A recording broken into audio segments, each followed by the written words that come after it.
It's not the biggest surprise to see that in recent years, manga has blown up tremendously in terms of popularity, sales, and culture, I suppose. Garugamesh! Oh yeah! And that still surprises me today because I grew up from reading comics and graphic novels. But over time, there's been a definite change to having Japanese comics, manga, be at the forefront in relation to reading. For those who know, I'm someone who reads both Western and Japanese comics. I know that sounds like some sort of achievement and that I'm bragging about it. However, I mean it in the idea that I have some experience, time, and money into almost everything that goes into both sides, as opposed to just reporting and reading the sales number of "Manga has toppled Western comics yet again." None of that stuff. I just want to make this video to let out my thoughts and at least give my reasons on why manga is surpassing comics. You've probably heard and already know some of the reasons I'll be bringing up, and as you know, I'm not the only person who's made a video on this topic. Still, I just thought it would be fun to do, especially from the fact that I am trying to get back into comics and kind of letting out my thoughts about that. So far, I've been saying stuff like recently, today, and past few years, and so on. Though, quite frankly, from my experience at least, some of the problems that kind of stem from comics have been around for some time, as in the last decade, if not 15 years almost, from just the few things I have read by then. The biggest example I can think of is me reading these Sonic Archie comics, and you bet that any chance I get to bring this series up in my videos, I will take it. Some of the handful of issues, no pun intended, that plague comics in general can all be summarized by one word, and that is inconsistency. If there's anything I really can't stand when it comes to trying to read Western comics is how almost everything seems to be all over the place.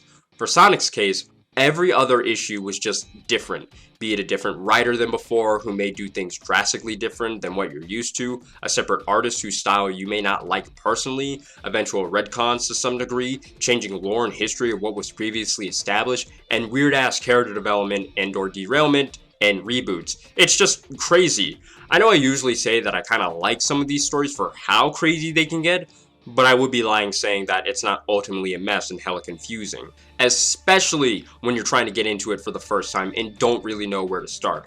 I thought the whole comic started at Sonic Universe 1. I mean, looking at the cover, nothing seems too out of place. It has characters that most, if not every Sonic fan can recognize, and by the time of the second damn page, it more or less tells you that by this point in the story, there's almost been 200 issues prior. That means if you want absolute context for what is happening up until now, you gotta read those other 196 issues or more. And this just doesn't apply to Sonic, it's pretty much every other big name series I can think of. Right now I'm trying to read Batman comics, and naturally I was led into the New 52 run, starting with the Court of Owls and everything that follows after. And by all means, if it weren't complicated, it wouldn't be a comic. The idea of continuity and things following a simple chronological order is shot in the ass, both cheeks. Because to fully understand all of the New 52, the story doesn't technically start here, it starts here, at Volume 4, then Volume 5, 1, 2, 3, maybe 6 because it's just filler and doesn't really mean anything. And if you really want to get into it, if you want to know everything, all 52 issues of Batman Eternal, which is nothing but a rehash of the mediocre story Hush, but with extra steps, then Volume 7, 8, 9, and maybe 10. Like, good lord, man, I just wanted to read. I ain't asking for much, and with me describing it that way, it's such a turnoff getting into comics. And mind you, that's just one run, one main writer. The story is good, yes, amazing even, but man oh man, I should not have to go through mental hoops to understand what to read and what matters. And the worst offender to all of this? ReadingOrder.com. That's how bad it gets. When it comes to manga, One Piece for example, you can make fun of it as much as you want for having a massive amount of chapters and episodes, not beating Sesame Street though, but at least One Piece is extremely straightforward. You start at Volume 1, Chapter 1, and you work your way up. That's it. And as huge as One Piece is, there's not that many spin-offs or side stories you need to worry about in order to have full context or understanding of what's fully happening. And you could probably guess it's mostly done by one person, or well, one team of some sort for the whole thing. Art is the same style, story doesn't go off track, and 94% of the time, things are consistent at least. Manga is so easy to get into in comparison. And in terms of actually collecting, it's just not worth it half the time. Again, as a Batman fan, with no doubt, I love Dick. Grayson, so I would love to read anything Nightwing related, but then I have to ask myself a plethora of questions to even get started. Which run is the best? Who's the better writer for any of Nightwing's story? Where can I get the series if I choose one? Online or in-store? Which ones have the volumes? How much does it cost? Are there any rare or hard to come by volumes that shut down this entire operation? I have to spend days figuring this shit out. It's so irritating. This is just as bad as a JRPG's continuity. And you could say, well, that's what the omnibus versions are for. Bro, those are usually $30 to $60 or more each for something that I may not like ultimately. I'm honestly not willing to gamble that much. That's the first real problem that I see with most comics. Not all of them, most though. Speaking of most, what mostly gets pushed are certain comics. How many more times can I say most before it gets painful for you to hear, and especially for me? Most of you, I would assume. This was a terrible bit, I'm sorry. Yes, a good portion of comics that are pushed are superhero related in some shape or form, giving the impression that there's really nothing else to sell and read for graphic novels. But there are other stories out there. Saga, Sandman, Bone, Transformers and Ninja Turtles IDW, and a lot more. There's so much, but a lot of them don't get the same push. Now, you can easily chalk it up to, well, duh, of course superheroes are always in the spotlight because nearly all of the iconic ones fall under DC and Marvel, who promote more of their heroes, which you really can't be too critical about because it sells, and there's nothing really wrong with that because they are a business. So whatever works, they just keep doing it. This not only applies to book format, but shows as well. The ones I listed off, well, besides Transformers and TMNT, again, don't really get the same sort of proper advertisement in adaptations. They might, and I'm ready to shut up when that does happen. However, they have to go through the 9 circles of development hell first to even get one confirmed project. When it does get something, there's a chance that it could magnify the series more than what it was before. Invincible is a prime example of this. The series was already doing fine on its own and finished with no real setbacks to my knowledge, but the minute it started having something you could watch instead of read, it blew up. And quite frankly, not even from the fact that it was doing something distinct as a superhero show, but the fact that it came out at the perfect time when a good number of people were sick of how heroes were being portrayed. All it takes is one push and right timing, and if those other series got the same treatment, then they too could be like... However, that's the thing though. If you want your favorite book series to get an adaptation of some kind, you gotta read and buy. But to even do that, you gotta go out of your way to find these types of comics. Even though they have a decent fan base, half the time it feels like they're underground, underneath all the heroes and anything similar. So once again, it gives you the idea that the only thing to read in the West are comics. Wait. Oh, sorry, West. Even though shonen is the lead for manga in general, a lot of stories in this era are kinda samey, which is group of people battle monsters. Demon Slayer, Fire Force, Radiant, One Punch Man, Chainsaw Man, JJK, and so on. These are series that are labeled as battle shonen to some extent, and they do pretty damn well in sales and are fine story-wise. However, if you don't want that, there are other series on the same wavelength of being recognized and easy to get into. There's one series where its premise is basically about a guy who can teach you how a battery works, and we call that Dr. Stone. If you want comedy, there's Prison School, Grand Blue Dreaming, Spy Family. You want romance and slice of life, Dragon Maid, Quintessential Quintuplets, Love is War, sports series even, Blue Lock, Haikyuu, Slam Dunk. The point I'm trying to make is that there's a myriad of diverse series that you can read or even watch, and you don't have to go out of your way to hunt these down. And even though there's a bit of a drought, you could say, from manga right now in the States, as I'm recording this, they're not too hard or expensive to get into. So in comparison, once again, it's just easier to get into manga.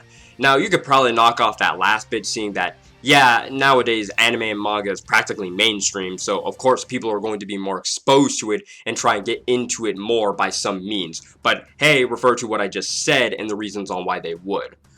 The last big point I want to cover is the idea of people saying that comics are being too quote-unquote woke. Now, I slightly disagree with that, and I know that sounds crazy, but bear with me. I mean in terms that people seem to make it that the second politics or anything slightly related to that, comics went downhill. Well, that doesn't make any sense, because it's kind of always been around. Best example I can point to are The X-Men, a series about a group and race of people who have powers and abilities who are known as mutants. They are looked down upon by the average person and labeled as freaks or monsters, just outcasts basically.